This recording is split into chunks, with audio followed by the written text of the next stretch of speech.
que dura esta charla, podríamos ir desde este punto caminando hasta cualquiera de los 3 museos más importantes que hay en la ciudad de Madrid: el Thyssen, el Reina Sofía y el Prado, por supuesto. La idea es que caminemos juntos durante un rato por la galería que todos tenemos en nuestro interior. Vale. Bueno. Vamos a hablar un poco de cómo coger toda esa información, y el punto de partida vamos a situarlo en el interior, en el centro de nosotros mismos. Vamos a ver si viene. Dale, ¿Es más atrás? Bueno, para eso vamos a utilizar una serie de cartas dibujadas. Y bueno, esto tiene su cosa y vamos a repasarla un poco. Me gustaría contaros una historia. Hace poco me encontré con esta señal y cuando la vi dije, anda, existe, no está en la guía para el examen. Debieron hacer una y la pusieron ahí. Y el caso es que esa sorpresa me llevó a una conclusión, y es que esta imagen representa muy bien todo lo visual, cómo funciona el lenguaje visual en nuestro entorno. Nos llega constantemente en miles de formatos, a nuestro teléfono, a nuestros correos electrónicos, las tarjetas de presentación. La información visual la tenemos totalmente integrada. De hecho, el 75% de la información que recibimos nos entra por los ojos y el 25% se reparte por el resto de los sentidos, aumentando la retentiva hasta un 90%. Porque funciona como anclas visuales. Anclas que nos hacen generar asociaciones de ideas. Vemos una imagen y somos capaces de ir más allá de esa imagen. Ese ancla se nos queda en la cabeza. Y si entramos en una tienda de zapatos, probablemente hagamos un ejercicio de escaneo. Escanearemos toda la tienda y lo primero que haremos será diferenciar tipos de zapatos por género y luego nuestro interés. Escaneamos desechando lo que no nos interesa y nos quedaremos con lo que nos interesa. Probablemente, si miráis esta imagen, encontraréis cuál es vuestro zapato favorito, con cuál os sentís identificados. Se considera dibujo al lenguaje gráfico universal utilizado por la humanidad para transmitir sus ideas, proyectos y, en un sentido más amplio, su cultura. Y esta idea nos ha acompañado desde que somos hombres, desde el principio. En el primer momento en que un hombre primitivo cogió una mano, la manchó y manchó la pared con una intención, nació el lenguaje visual. Y acompañando al lenguaje verbal y acompañando al lenguaje oral, gracias al lenguaje visual hemos entendido nuestra historia. Porque se ha ilustrado nuestra historia a través de imágenes. Pero la hemos llevado a un punto de caja negra. Una caja negra en la que hemos ocultado el mundo del dibujo. Y se lo hemos dejado a los artistas. Se lo hemos dejado a gente que está tocada con una varita, que tiene un don. Se lo hemos dejado, bueno, pues a otras personas ajenas a nosotros, porque yo no sé dibujar. Y entonces el hecho de pensar que yo no sé dibujar y que pertenece a otros nos lleva a la siguiente idea. Como dibujar no depende de mí, depende de otros, dibujar no sirve para nada. Y nos repetimos como un mensaje subliminal constante: yo no sé dibujar, yo no sé dibujar, yo no sé dibujar, yo no sé dibujar, yo no sé dibujar, no sé dibujar. Papá, ¿me dibujas algo? No sé dibujar.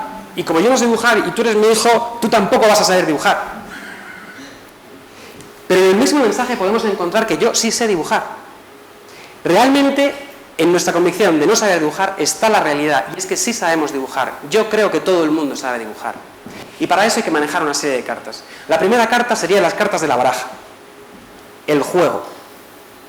Si nosotros estamos en una zona de confort en la que decimos, no sé dibujar, no me interesa el dibujo, esa es nuestra zona de confort y hay que romperla. ¿Cómo se rompe la zona de confort? Jugando. Porque jugar predispone positivamente y hay que entender el dibujo como un juego. Hay que volver a ganar esta partida. Buscando las letras, perdimos el dibujo. Y hay que volver a ganar esta partida. Hay que volver a echarla. Si nosotros tenemos un niño y nos enseña un dibujo, vamos a quitar de encima todo prejuicio. No le vamos a decir, tu petirrojo parece un dinosaurio, la ardilla parece un conejo y los dragones no existen. No, se va a establecer una relación muy positiva con el niño.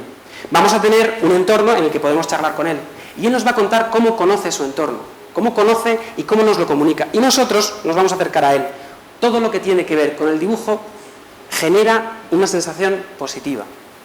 Es un marco muy positivo. El otro día mi hija me enseña estos puntos y me dice, papá, estos soldados grises están atacando a este señor de negro. Une los puntos y verás quién lo salva. El zorro. Y conectar los puntos es lo que decía Steve Jobs. Visualizar esa conexión es lo que nos va a dar realmente una herramienta extraordinaria. En la creatividad, que tiene mucho que ver con esto, no vale ser un reflejo del pasado. En la creatividad no sirve tener complejo de Peter Pan. Hay que ser el mismo Peter.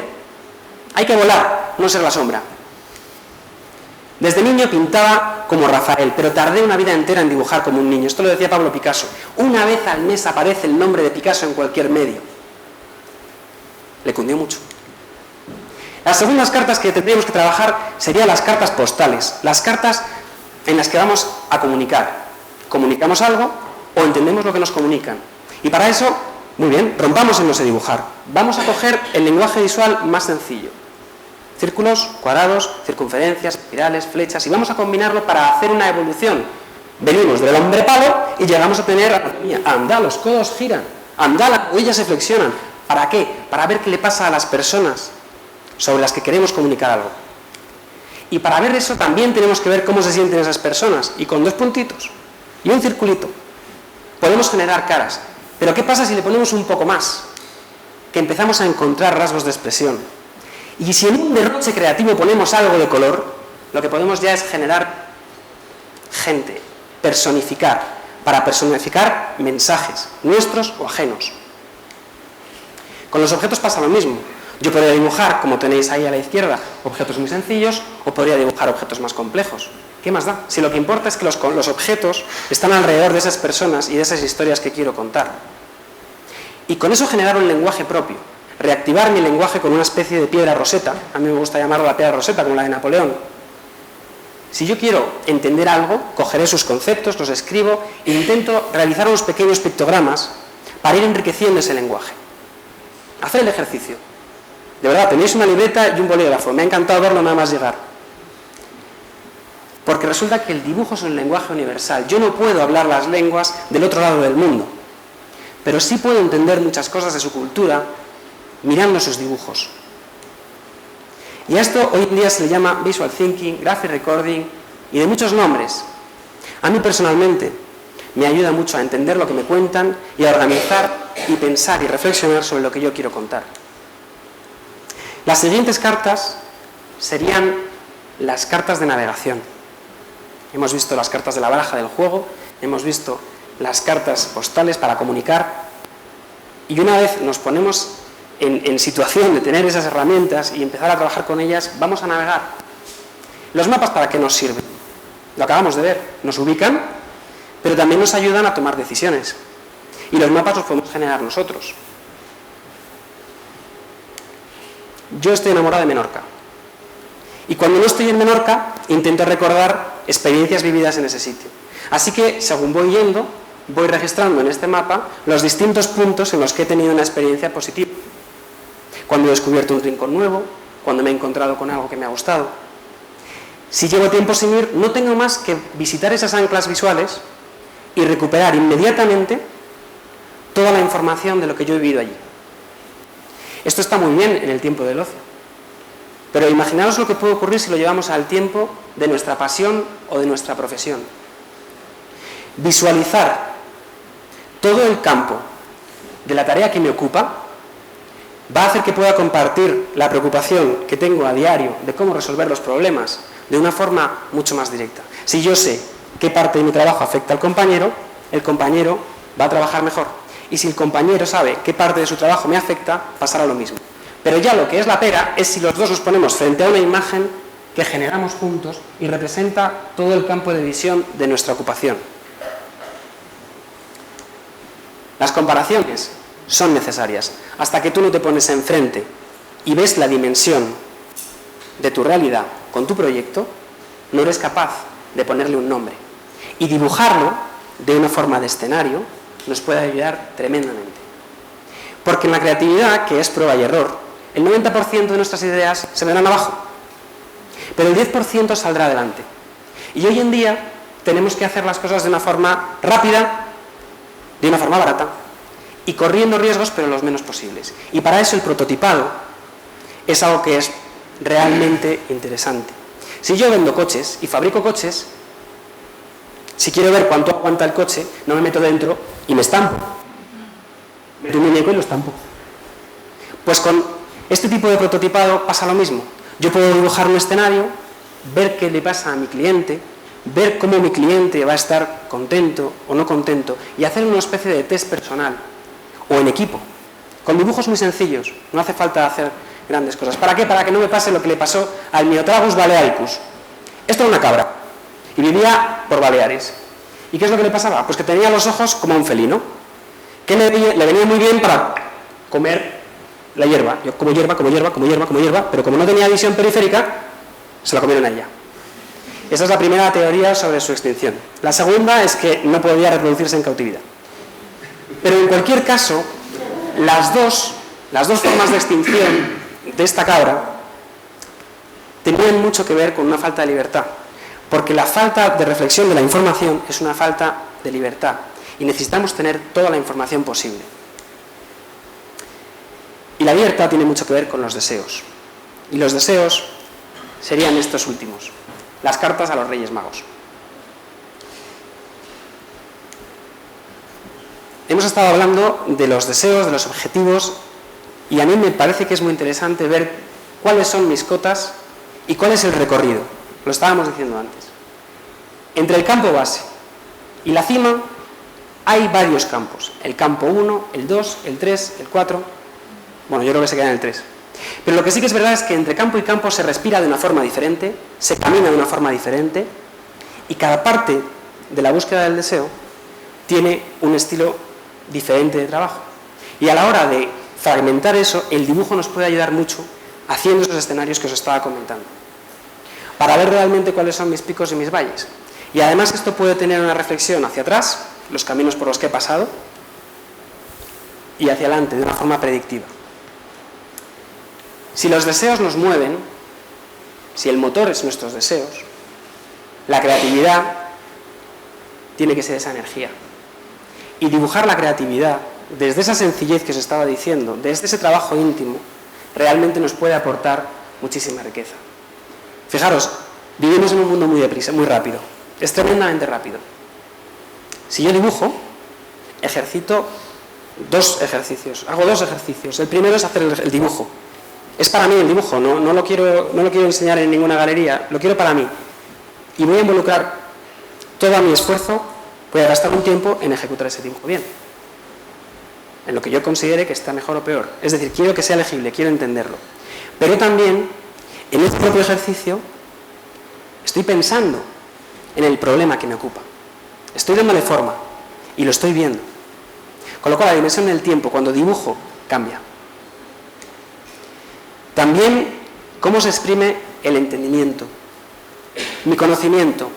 Si voy intentando dibujar pequeños cromos con lo que yo conozco y le voy dando forma, aunque sean viñetas, como si fuera casi como un cómic esquemático, voy a poder entrelazar unas ideas con otras, voy a poder visualizar un conocimiento con otro y voy a poder generar analogías dentro de lo que yo sé hacer, con lo cual exprimiré ese entendimiento. ¿Para qué? Pues para romper estereotipos. Porque nosotros especialmente vivimos en un país en el que la cultura del arte es tremenda. Tenemos muchísima cultura, muchísimos ejemplos de lo que es algo bien ejecutado visualmente. Porque tenemos unos artistas increíbles. Pero no se trata de eso. Se trata de pensar que los estereotipos lo único que van a hacer es repetir las mismas preguntas. Y se trata de repetir, no, de hacer preguntas diferentes. Para hacer preguntas diferentes, a mí se me ocurre proponemos un ejercicio muy sencillo. Se llama, para mí, la batidora visual. Yo quiero comunicar, quiero jugar, quiero poner en juego mi conocimiento y van a aparecer personas, van a aparecer objetos y van a aparecer animales. Si yo mezclo, como lo hacían los escritores de las fábulas o como lo hacían los surrealistas, objetos, animales con personas, con historias, y los voy dibujando, lo que voy a conseguir son nuevas ideas, combinadas de una forma diferente. Habrá veces que me salgan cosas increíbles, habrá veces que me salgan cosas muy sencillas, pero serán mis cosas. Porque el dibujo de conceptos es un dibujo de proceso y no de resultado final. El dibujo de resultado final pertenece a quien está pendiente del dibujo de resultado final. A nosotros lo que nos interesa es recuperar un lenguaje común y un lenguaje nuestro. Si luego al final acabamos en una galería de arte, oye, fenomenal. Pero se trata de recuperar un lenguaje que hemos dejado abandonado en nuestra infancia. El dibujo, con todos estos componentes de las cartas que hemos hablado, tiene un componente curativo, porque maneja todas las pautas que tienen que ver con la creatividad. Nos hace ejercitar, nos hace concentrarnos. Y además, como tiene esas anclas visuales, lo podemos repetir. Y esto tiene mucho que ver con lo que os voy a contar. Había una vez un señor que viajaba en un tren desde Manhattan a Hollywood. Este señor tenía una empresa y esa empresa se estaba viniendo a pique. Era un momento de gran crisis, parecía que no iban a salir adelante. Y combinando dibujillos, uno tras otro, de esa libreta salió el proyecto más apasionante y más rentable de toda su vida. El hombre era Walt Disney y el dibujo era el ratón Mickey. Si combinamos nuestros 5 sentidos con una herramienta tan potente, tan personal y tan íntima como nuestro propio dibujo, el que dejamos abandonado, vamos a poder comprender, comunicar, evolucionar y soñar mejor. Muchas gracias.